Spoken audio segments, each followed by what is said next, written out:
I enjoy playing the game. And so everything I do is about the game. Yes. My podcast is called The Game. I draw pictures all day about business. I write books about business. I make content about business. And I spend the rest of my time. I've never seen a picture. Oh, from dude, you. $100 million offers. Zillion pictures in there. Oh, are they done by you? 100%. All of the drawings are mine. And $100 million leads has like 100 doodles in it. Yeah. Isn't it? Oh, yeah. Are you any good? Are they nice? I think so. Are they cute? Yeah. They got little animals in? Yeah. If they don't have animals in, I'm not going to look at them. Oh, there's little bag of money, big bag of money. Like that's how nice. Dead serious. Sweet. But no, but like, and I spend the rest of my day doing business. Yeah. And so it's like, well, why don't you garden? Because I don't care. Here's the other thing, right? I always talk about this. Steffi Graf, one of the greatest female tennis players of all time, and she gets tested when she's 10 years old, 11 years old, and she's in some tennis academy. And they gauge the players on 2 criteria. Uh-huh. They gauge them on desire to train and skill set.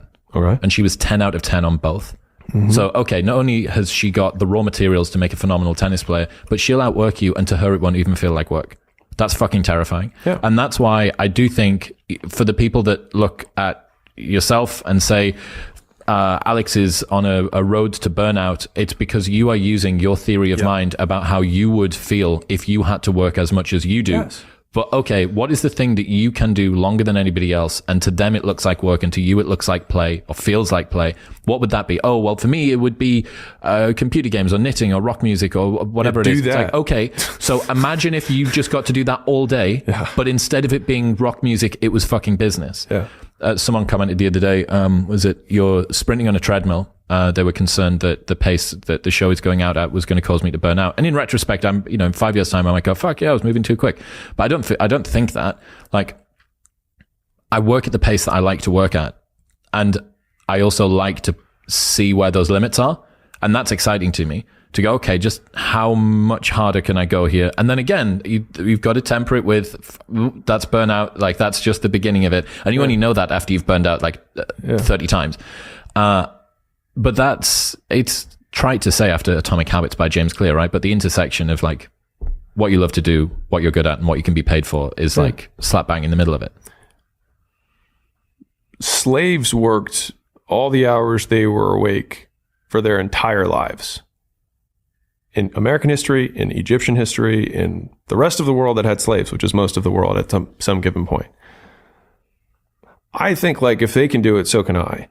Now you're like, well, did they have a happy existence? Well, they didn't get to pick the work they did, but it means that you can work. That's if you have the cap behind you. You can work every hour of the day.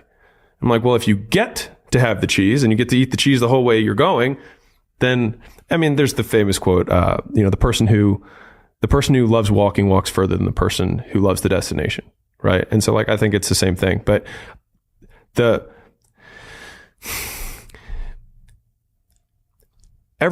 so many people want to project their idea of what they think your life should be like onto you.